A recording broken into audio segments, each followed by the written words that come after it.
Assalamualaikum warahmatullahi wabarakatuh. Baiklah, kami dari kelompok 1 yang beranggotakan Anissa Nasution, Rahmat Kurniadi, Julia, Wika Widya Putri. Kami akan mempresentasikan hasil diskusi kami yang berjudul Proses Manajemen Resiko. Baiklah, slide pertama akan dijelaskan oleh rekan saya, Julia. Akan menjelaskan tentang proses manajemen risiko. Proses manajemen risiko itu merupakan sistem yang komprehensif yang meliputi penciptaan lingkungan manajemen risiko yang kondusif, memelihara pengukuran manajemen risiko yang efisien, proses mitigasi dan monitoring, serta menciptakan sistem internal yang memadai. Ada 6 tahap proses yang harus dilakukan untuk mencapai tujuan dari manajemen risiko, yaitu pertama, penentuan tujuan, yang kedua, identifikasi, yang ketiga, pengukuran dan evaluasi risiko, yang keempat, alternatif mitigasi risiko, yang kelima, implementasi, dan yang keenam, evaluasi dan review. Tahap yang pertama yaitu penentuan tujuan manajemen risiko. Tahap awal dalam proses manajemen risiko adalah menetapkan tujuan-tujuan terhadap program manajemen risiko. Apa yang diharapkan oleh organisasi terhadap program manajemen risiko. Dalam contoh kasusnya yaitu dalam pelayanan rumah sakit. Agar program manajemen risiko klinis rumah sakit menjadi efektif, lingkungan operasi organisasi dan konteks strategi harus diidentifikasikan dan dimengerti secara memadai. Yang kedua, keputusan tentang mengelola risiko klinis perlu dibuat dalam konteks lingkungan internal dan eksternal organisasi serta konteks strategis. Yang ketiga, termasuk definisi kriteria di mana rumah sakit akan menentukan apakah risiko dapat diterima atau tidak. Yang keempat, jenis dan tingkat perencanaan manajemen risiko klinis, kontrol, dan opsi manajemen juga dipilih. Assalamualaikum warahmatullahi wabarakatuh. Saya Anissa Nasution. Baiklah, di sini saya akan melanjutkan pembahasan dari teman saya. Yang selanjutnya yaitu tahap identifikasi resiko.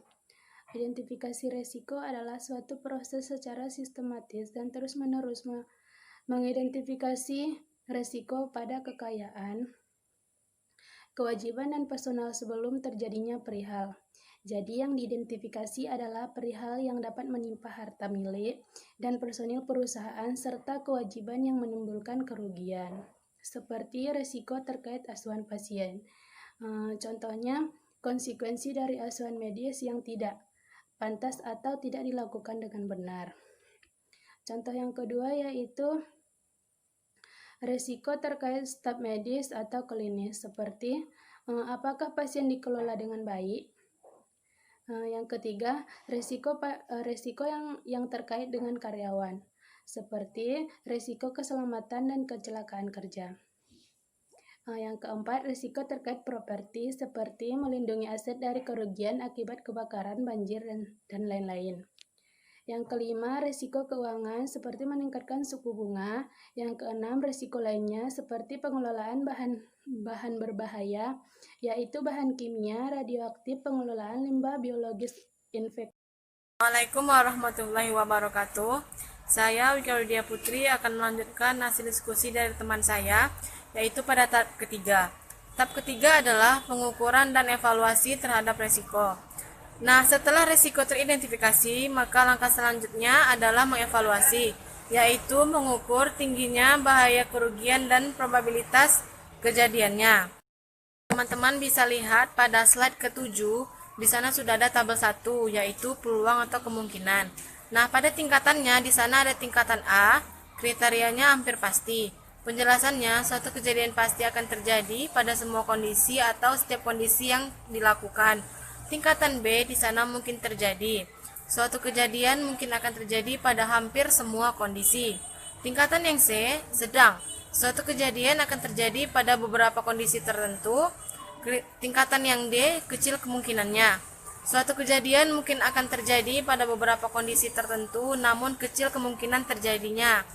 Yang E, di sana ada jarang sekali. Suatu insiden mungkin dapat terjadi pada suatu kondisi yang kritis, atau luar biasa atau setelah bertahun-tahun. Nah, selanjutnya teman-teman bisa lihat pada slide ke-8 di sana sudah ada tabel 2 yaitu akibat. Nah, tingkatan pertama kriterianya tidak signifikan, tidak ada cedera, kerugiannya sangat kecil.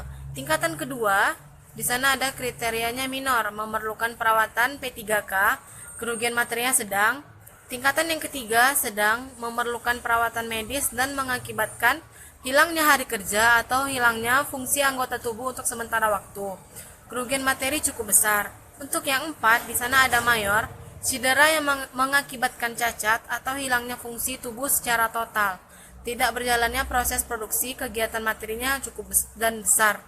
Yang kelima, di sana ada bencana. Banyak menyebabkan kematian, kerugian materi sangat besar. Teman-teman bisa lanjut ke slide yang ke-9. Di sana sudah ada tabel 3, matriks penilaian resiko.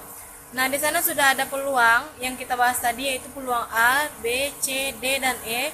Dan di sana juga sudah ada tingkatan 1, 2, 3, 4, dan 5. Dan di dalam tabel tersebut sudah ada huruf S, M, R, dan T. Nah, untuk keterangannya, yang T di sana tinggi, memerlukan perencanaan khusus di tingkat manajemen puncak dan penanganan dengan segera atau kondisinya yang darurat. Untuk yang S itu signifikan, memerlukan perhatian dari pihak manajemen dan melakukan tindakan perbaikan secepat mungkin.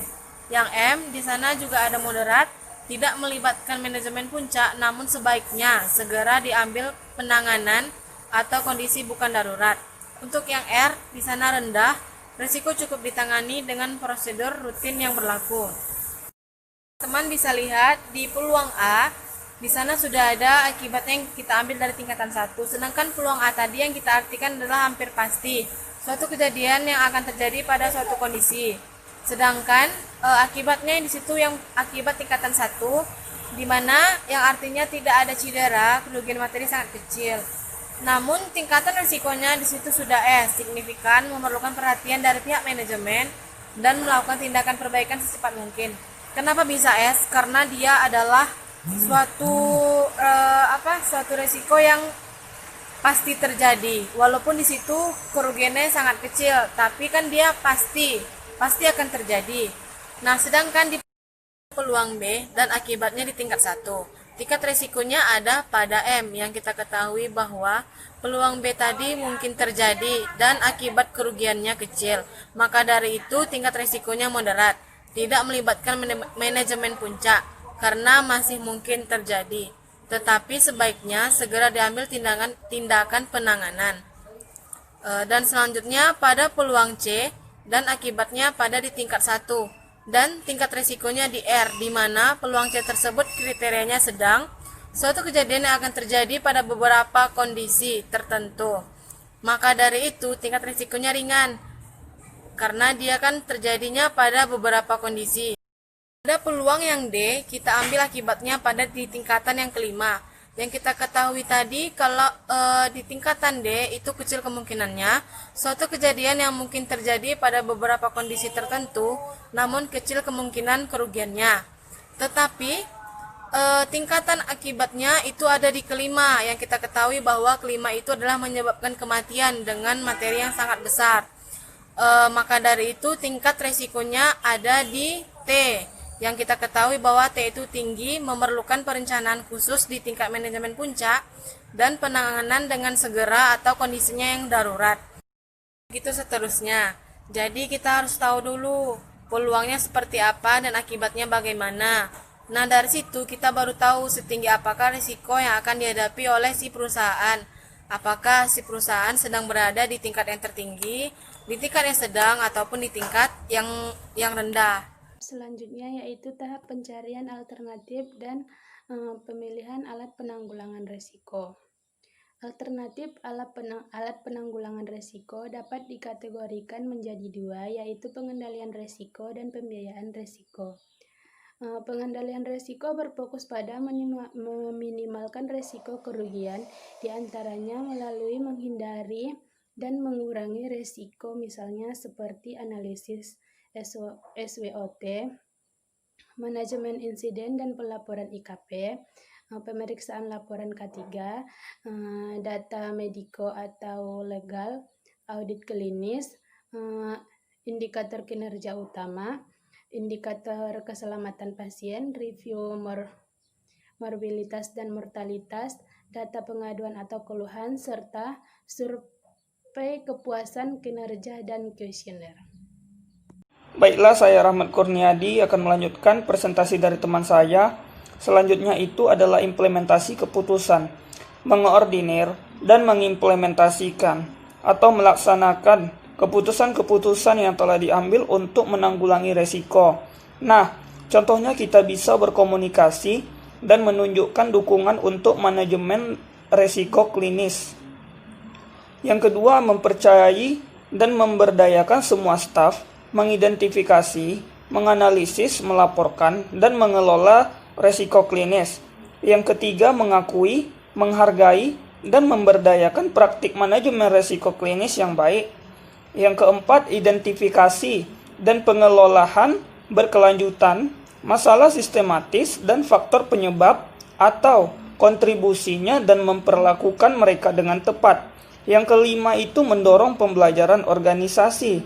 Yang keenam, mengembangkan strategi penanganan resiko klinis yang tepat untuk mengurangi kemungkinan atau terulangnya masalah dan atau konsekuensi dan pemantauan berkelanjutan terhadap strategi yang diterapkan untuk memastikan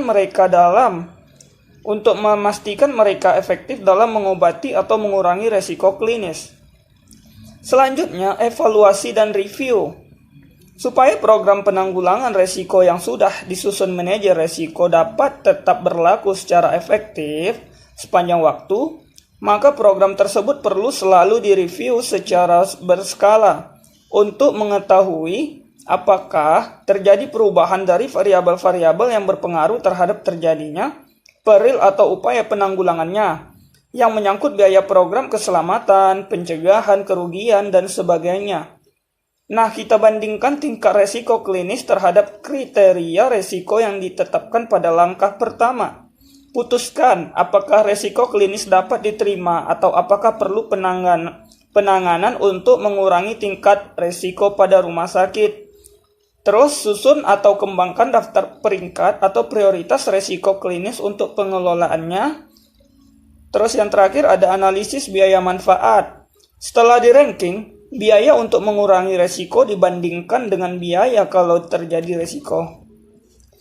Baiklah, sekian hasil presentasi dari kelompok kami. Apabila ada kesalahan mohon dimaafkan. Assalamualaikum warahmatullahi wabarakatuh.